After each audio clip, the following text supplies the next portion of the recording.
আসসালামু আলাইকুম, সাদিয়া রান্নাঘর।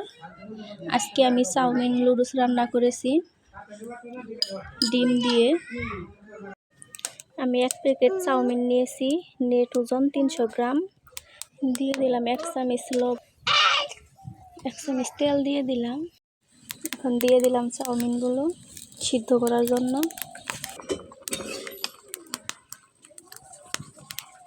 সিদ্ধ করে নিয়েছি। 2টা ডিম নিয়ে নিয়েছি।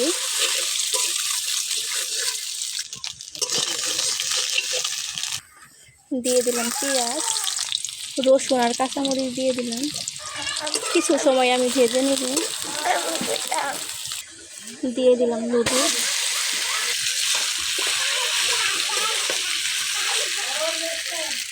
টমেটো সস আর সয়া সস দিয়ে দিলাম, মিশিয়ে নিয়েছিলাম আমি।